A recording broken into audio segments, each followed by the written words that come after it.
For the first time, the G20 summit will be held on African soil as South African President Cyril Ramaphosa leads the grouping this year. But will this opportunity be seized in such a way that the agenda for the G20 is shaped to take into consideration the opportunities and needs of the continent? Or will it be overwhelmed by domestic fragilities, regional tensions and global power shifts? Let's find out. This is Insights from Africa. I'm Bronwyn Seaborn, and on this episode, we discuss the G20 and Africa's place in it. The G20 brings together the world's largest economies to address global challenges and foster economic stability. And this year, at its helm, is South African President Cyril Ramaphosa. And the hope is that his leadership will allow for more discussion on Africa. Here's Ramaphosa himself addressing this to the G20. For the first time, the G20 is being hosted on the African continent. Now, for us, this highlights the growing importance of the continent in global economic and political discussions. The summit's location underscores the need for African voices to be heard on critical global issues like sustainable growth, the digital economy, and the green industrialization process. We must focus the world's attention on the opportunities for more rapid, inclusive, and sustainable growth in Africa.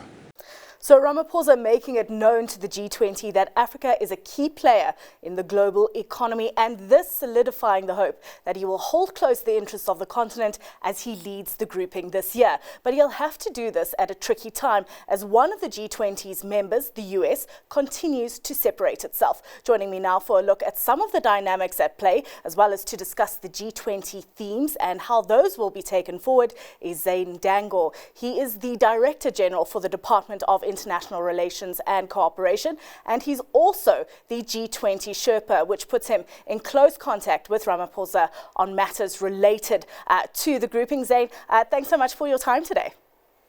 Hi, good morning. Good to be here. So Ramaphosa has already made it clear that his leadership of the G20 this year puts focus on Africa, and of course, rightly so. But beyond the summit taking place here on African soil in November, what does it practically mean for Africa to be put on the global agenda during the G20 this year? So it's the first time that an African country hosts the G20, which is important in itself, given the weight that the G20 holds economically in global terms. It also is the second year after the African Union has become a formal member of the G20. They used to be a guest at the G20, confirmed at the Leaders Summit in India, and then started working very closely with us during the Brazilian presidency. So what we're doing is synergizing the agenda that's emerging from the African Union with the issues that have emerged from Indonesia, India, and Brazil to ensure that from an economic perspective, development perspective, the important issues, whether it's on trade, whether it's on critical minerals, on debt, all of these have a developing country focus, but particularly focused on how we can move towards implementing some of the agreements made over the last 5 years to improve the lives of Africans through better governance, better economic governance within Africa. This is really important work, and it carries a lot of hope with it that, Africa really gets pushed forward through all the things that you're saying there. And yet it's coming at a time when most of the headlines around the G20 are really centered on the US and it deciding to kind of stay away from anything G20 related. Do you think that too much attention is being paid to that element of the G20 and we're really not focusing on some of these other things, these positive things that you've just put forward? Sure. So we took over the presidency of the G20 in December, the end of last year. We had our first Sherpa meetings, the finance track, both at ministerial level and the governors of the reserve banks met. And since then, we've had over 40 meetings that have taken place, working group meetings, Sherpa meetings, ministerials. And these have been very successful. We had a second Sherpa meeting 2 weeks ago where we took stock of the work thus far, and the US Sherpa participated fully. I did meet with him in Washington, D.C. as part of the Troika. The US participated fully. The stock take indicated that there's significant progress, whether it's on artificial intelligence, on the discussions on inclusive economic development. There are some issues that needs to be ironed out. For example, new approaches to climate change. There's obviously now resistance towards climate change coming from the US. But we then looked at how do we then manage those differences. And we will have to look at what will be the formulas that will allow if we don't have a full consensus, do we have another formula to ensure that agreements can be carried forward, especially given that the US will be the president of the G20 next year, and they've indicated that they will take over. So there's a willingness to work with us. There may be disagreements, but there's a willingness to work with us. And the working groups have been well, the participation from all members, including the US, has been effective. And as I said, at the G20 Sherpa level, which is those of us who are preparing the declaration that the leaders will consider, we have the most senior person from the US participating. So we see the distracting noises coming, but we also know that work is being done. And that's what we're focusing on. We're really focusing on getting to the point where our objectives are met, but we also hand over to the US because continuity is important in the G20. It's up to the next president to implement many of the issues. So we stress the continuity. So we need them to participate, and we need them to take this forward as well.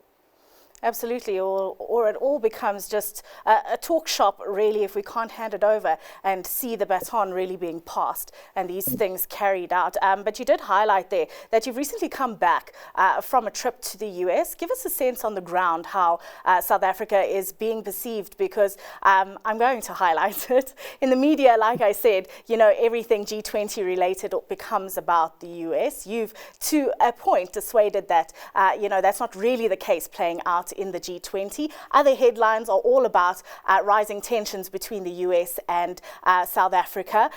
Is that the case really on the ground? What sense did you get when you were over there? So the main purpose of going to the US was, for the last 6 years, there's a practice that the G20 Sherpa presents to the General Assembly what the priorities of its presidency is. It was by all means a success. It was characterized as the best attended meeting of this type. And all the member states, including the G20 members, expressed their support and confidence in what we are doing. I then had a meeting I moved to Washington, had a meeting with the Troika, which is Brazil, South Africa, and the US. Given that I was in the US, the Brazilian Sherpa decided he will come down so that we could have an in-person meeting. And we had a really good in-person meeting. We previously had online meetings, but this was an in-person meeting where we outlined what our agendas are, where the difficult issues may be, what the irritants may be, and we discussed those. And essentially what was agreed was that the US will participate. We will find ways of engaging on issues where we have differences. I also met with people in the White House, of course, and wearing my other hat as the Director General of the Department of International Relations and Cooperation. Also met with senior staffers in the national security architecture of the US. Mostly new people. I've been engaging with State Department and national security people for a few years. It's completely new people, but I think the meetings were constructive. Their concerns were really about domestic issues. It is the nil compensation clause was high on the agenda. And what I did was listen, but also give them the facts on what the nil compensation clause can and cannot do. The place that redress policies plays in transformative constitutionalism. And it was quite a good conversation. We agreed then to have a deeper dive. South Africa and the US annually have a meeting where we discuss global issues. Sometimes we think it's quite pretentious that South Africa and the US will talk about Africa and the globe. but we normally do this in September, but we've asked and we've agreed that maybe this should be pulled forward so that we can take a deeper dive into both foreign policy issues, but also domestic issues. I think that the point that we're making is the US is changing course on a number of issues. And its approach to global trade has changed. Its approach to its place in the world in terms of global governance, given the fact that President Trump campaigned on an anti-globalist platform. So there's a whole range of issues that the entire world is being faced with. South Africa is facing particular challenges in addition because of and I'm going to use this word very deliberately, misinformation around some of our domestic issues. And that's what we have been doing there, just to the extent that we could correct some of that misinformation. Right, so cutting through the noise of some of the headlines, there's some positive gains being made as we move forward. Let's set that aside for now and really look at the G20 and the themes more specifically. Those themes being solidarity, equality and sustainability. You say you've already had 40 meetings, so we're well underway in all of this. But how do we see those themes translate into some of the discussions that are being had? Because they are quite broad. What's the aim there? How do you want to see those themes come through throughout the course of this year? So I think if you look at the theme of solidarity, for example, more cooperation globally, and less contestation, and definitely less violence and conflict and wars. It also builds on what was really started under the Italian presidency during the COVID period, that there's a level of interdependence in global supply chains, and we need these kinds of cooperation to for all of us to thrive, so solidarity is then underpinned by just one word, really: cooperation and mutuality. If you look at how this then translates into the work that we do in the working groups, if you look at one of our task forces, Task Force 1, which deals with inclusive economies, the issues that are being dealt with there is how do we create inequalities between states? How do we reform the global financial architecture in a way that states have the abilities to facilitate growth and reduce inequalities within their own countries? Because what you have had over the last 20 years, and there's a recognition by the G20, is that the abilities of states to deal with their domestic issues is bounded by some of the constraints in the global space, whether it's debt, the way debt is structured globally, some of the policy frameworks, whether it's coming from the OECD and other spaces. So all of these are being discussed in a very open manner. But we're also in a good space because these issues have been on the agenda since Italy. It's been taken up by Indonesia, sharpened by India, and then put squarely on the agenda by Brazil. So we're taking the discussions forward with a view to getting to how do we implement this? So we don't just have, as our president said in New York, we don't want to have more platitudes. We don't just need another document. We need to find ways of implementing and actioning. Practical example. How do we ensure that we can have policies and processes that makes it easier for developing countries and African countries to borrow at lending patterns that doesn't burden their economies? That's why we're going to have a debt review process in place. So this is how the themes really play themselves out. They're intersecting. It's really underpinned by the notion of solidarity. And sustainability just means that people and planet, that we've got to look after the people and the planet. Otherwise, we also not ensuring that the abilities of current and future generations are imperiled if we really don't deal with climate change and the impacts of climate change effectively.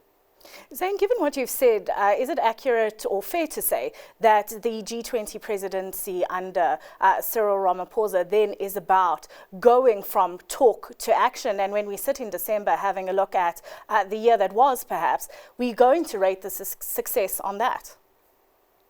That's what we're hoping for. So as the Sherpa from South Africa, I repeat to my colleagues that we've had the discussions. We know what the constraints are. We know what some of the solutions are. Maybe we need to add one or two of them, sharpen them, but we need to agree on a time frame and the means of implementation, which means the funding platforms, the funding process, so that we can get to implement. Otherwise, we're going to have another leaders' declaration now and another one next year. The challenge for us, though, is this is the last in a cycle of 4 years where a developing country has been the president. If we don't get a platform where we can agree on implementing some of the key issues that we've highlighted as important for not just African countries, but other developing countries, we may lose the opportunity for the next 5 years to bring that back onto the agenda. So action is a key word for us here. Well, we're hopeful that action really is something that takes place this year for the G20. It'll be interesting to see how it all plays out. But for today, let's leave it there. Zane, thank you so much for joining us here on Business Day TV. That was Zane Dangle, the Director General at DIRCO, who is also the G20 Sherpa, outlining for us some of the factors at play as South Africa takes on the mantle of the G20 presidency. And this also coming at a time when trade has come into sharp focus. We take a look at the interplay between the G20 and the African Continental Free Trade Agreement right after this. So don't touch your remote. We're back in 2 minutes.